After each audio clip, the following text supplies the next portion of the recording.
এদিকে দেশের ইতিহাসে আগামীকাল প্রথম দলীয় প্রতীকে ইউনিয়ন পরিষদের নির্বাচন অনুষ্ঠিত হবে। ৪,৫০০ ইউপির মধ্যে প্রথম ধাপে আগামীকাল ৭৩২টি ইউপির ভোট গ্রহণ হবে। ১,১৯,০০,০০০ ভোটারের জন্য প্রস্তুত করা হয়েছে প্রায় ৭,৫০০ ভোট কেন্দ্র। এসব আরও তথ্য জানাচ্ছেন আরাফাত সিদ্দিক। প্রথম ধাপে ভোট হচ্ছে ৭৩২টি ইউনিয়নে, বাকিগুলোর নির্বাচন হবে পরের ৫ ধাপে। প্রথম ধাপে মূলত উপকূলীয় এলাকার বেশিরভাগ ইউপিতে নির্বাচন হলেও এই ৭৩২টি ইউপি পড়েছে ৩৭ জেলার ১০১টি উপজেলায়। এই নির্বাচনে প্রায় ৩০,০০০ প্রার্থী প্রতিদ্বন্দ্বিতা করছেন। চেয়ারম্যান পদে ৩,০৩৪ জন, মেম্বার পদে ২৫,৮৪৭ জন এবং নারীদের সংরক্ষিত সদস্য পদে ৭,৫৭৫ জন।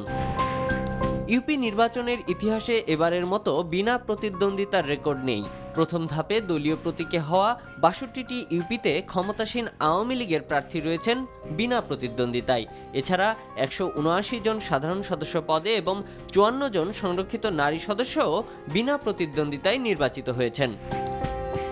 সরকারের সবচেয়ে বড় প্রতিপক্ষ বিএনপি এ নির্বাচনে অংশ নিলেও চেয়ারম্যান পদে তাদের প্রার্থী নেই ১১৯ ইউনিয়নে। প্রথম ধাপে ৭৩২টি ইউপির মধ্যে মাত্র একটিতে আওয়ামী লীগের প্রার্থী নেই। বিএনপির প্রার্থী আছে ৬১২টিতে। দলভিত্তিক মনোনয়নে এর পরে সবচেয়ে বেশি প্রার্থী দিয়েছে ইসলামী আন্দোলন বাংলাদেশ। তারপরে আছে সংসদের বিরোধী দল জাতীয় পার্টি। প্রথম ধাপে জাতীয় পার্টির প্রার্থী ১২৭ জন।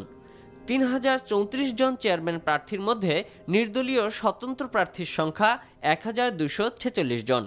নির্বাচন কমিশন ইউপি নির্বাচনের প্রথম ধাপের জন্য ব্যালট পেপার ছেপেছে প্রায় ১,৩৩,০০,০০০।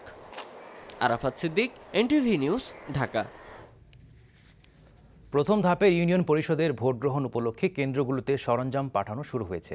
সকাল থেকে কঠোর নিরাপত্তার মধ্যে জেলা নির্বাচন কমিশন অফিস এবং উপজেলা রিটার্নিং কর্মকর্তার কার্যালয় থেকে ব্যালট পেপার, সিল ও অন্যান্য নির্বাচনী সরঞ্জাম পাঠানো হচ্ছে। আর আইন শৃঙ্খলা পরিস্থিতি নিয়ন্ত্রণে প্রশাসনের পক্ষ থেকে ব্যবস্থা নেওয়া হয়েছে।